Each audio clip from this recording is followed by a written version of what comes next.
कि सुखवंत के सुख में ही हम सबका सुख है। और संजय शर्मा जी ने जिस भाव से जो बातें आप सबके बीच में रखी हैं, उनका एक एक शब्द बिल्कुल सत्य है। सुखवंत के माध्यम से अब रामगढ़ आगे बढ़ चुका है, बढ़ने वाला है, और आने वाले समय पर रामगढ़ की जनता को एक तरह से मैं मानता हूं कि राम राज्य जैसी अनुभूति होने वाली है। चुनाव 2023 में भी हुआ था, 2018 में भी हुआ था, उसके बाद में भी उपचुनाव हुआ।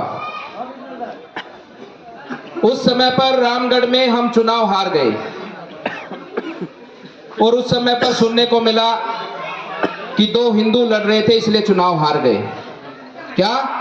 2 हिंदू लड़ रहे थे इसलिए चुनाव हार गए, दोनों बारी में। इस बार क्या बोलोगे? क्या बोलोगे इस बार?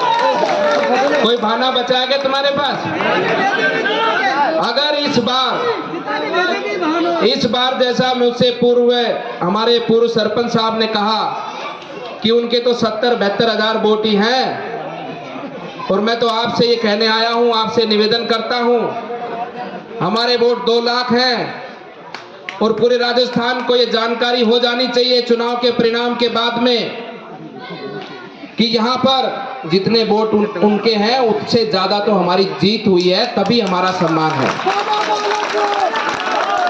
ऐसा होगा कि नहीं होगा? हो सकता कि नहीं हो सकता? तो फिर ऐसा परिणाम होना चाहिए। राजस्थान में जब अखबार में 23 तारीख को जब अखबार में खबर 24 तारीख को छपे तो रामगढ़ का नाम सबसे ऊपर छपे। इस तरह से आप सबको मिलकर काम करना है और उनको पता लग जाना चाहिए। वैसे उनके खानदान में तीसरा व्यक्ति है जो चुनाव लड़ रहा है, इनकी माताजी, इनके पिताजी, अब ये तीसरा आ गया। इन तीनों लोगों ने चुनाव लड़ा है और चौथा पांचवा जो पेट के अंदर होंगे या पेट से बाहर आ चुके हैं वो भी आने वाले समय में सोच रहा होगा कि एक समय वो भी चुनाव लड़ने की सोचता होगा। लेकिन ये जो परिणाम जो 23 तारीख को आने वाला है, ऐसा परिणाम रामगढ़ की जनता करके दिखा दे कि आने वाली 7 पीढ़ियों तक वो कभी चुनाव के बारे में सोचे ही ना कि अब रामगढ़ बटेगा नहीं, रामगढ़ एक है, सब एक साथ मिलकर काम करते हैं और कोई संदेह नहीं होना चाहिए किसी को, आज कोई संदेह नहीं होना चाहिए। लेकिन जैसा मैंने पहले कहा था कि इस बार कोई बहाना नहीं चलेगा, इस बार आप कुछ नहीं कह सकते, इस बार आपको एकजुटता के साथ में एक बड़ा परिणाम लेकर ही आना है। राजस्थान और पूरा देश इस चुनाव को देख रहा है, इसलिए बंधुओं आज जो उत्साह गांव के अंदर था, ये राम का बास है, रामगढ़ का चुनाव है, और जो आज उत्साह इस गांव के अंदर था, ये उत्साह अभी से इसी समय से पूरे विधानसभा क्षेत्र में पहुंच जाना चाहिए। आपकी जेब के अंदर मोबाइल फोन है, मोबाइल फोन में किसी के 500 नंबर होंगे, किसी के 1000 होंगे, किसी के 2000 होंगे। उन मोबाइल नंबरों में से सर्वाधिक नंबर रामगढ़ के क्षेत्र के लोगों के नंबर होंगे। अभी बहुत समय पड़ा है, ऐसी कोई बात नहीं है। 13 तारीख को मतदान है, लग जाओ अभी से। एक एक वोट को जोड़ना, एक एक भाई को साथ मिलाना है। रामगढ़ की चिंता आप सबको, हम सबको मिलकर करनी है। रामगढ़ की स्थिति क्या है आप सब जानते हो। क्या रामगढ़ की जनता ये चाहेगी कि जो गौ मांस, गौ हत्या करने वाले हैं वो रामगढ़ पे राज करेंगे? आप चाहेंगे ऐसा? क्या आप चाहेंगे ऐसा?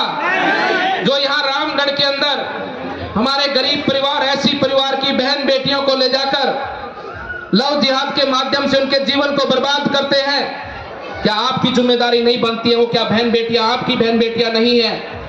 उनके जीवन को खराब करने वाले ये लोग रामगढ़ में राज करेंगे? क्या आप चाहते हैं कि रामगढ़ में जो गुंडागर्दी करते हैं, अवैध रूप से यहाँ पर वसूली करते हैं, या रामगढ़ के अंदर अवैध रूप से खनन करते हैं, रामगढ़ के अंदर भ्रष्टाचार करते हैं, क्या ऐसे लोग रामगढ़ में राज करेंगे? और जिस रामगढ़ का नाम राम के नाम पर हो और वहां की 2 लाख जनता जो राम को पूजती हो, ऐसे रामगढ़ में बाबर के पुजारियों की क्या जीत हो सकती है? ऐसे रामगढ़ के अंदर क्या जो बाबर के उपासक है वो जीतेंगे? लालच होगी हमारे पर अगर ऐसा हो जाता है तो।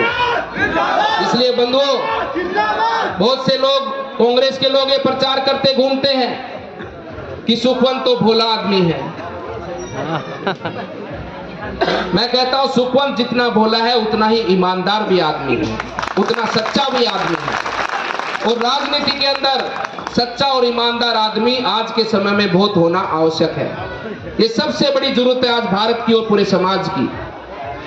सच्चाई जब आदमी के साथ जुड़ती है, ईमानदारी जब सच्चाई आदमी के साथ जुड़ती है, जो उसके पीछे पीछे विकास चलता है, उसके आगे भ्रष्टाचार दूर भागता है, गुंडे बदमाश उससे डर के दूर भागते हैं, क्योंकि वो कभी भी किसी का पक्षपात नहीं करता, वो किसी के साथ अन्याय नहीं करता। जब ऐसा व्यक्ति आपकी सेवा में जुटेगा तो स्वाभाविक रूप से रामगढ़ के अंदर एक सुशासन की राज्य की व्यवस्था होगी। अपने आप से ये चीजें जो आज पक्षपात करते हैं, गुंडे बदमाशों को थाने से छुड़वाते हैं, ये सब चीजें रामगढ़ में होना ही बंद हो जाएंगी। ईमानदारी सबसे बड़ी चीज है। जैसे सुख सबसे बड़ा अनुभव है, सुख सबसे बड़ा आदमी का एक तरह से भगवान का आशीर्वाद है। सुख के साथ में समृद्धि, धन इत्यादि सब कुछ आ जाता है। उसी प्रकार से ईमानदारी के साथ में ईमानदारी का जीवन जो सेवा का जीवन है, ऐसा व्यक्ति समाज को बहुत आवश्यक है।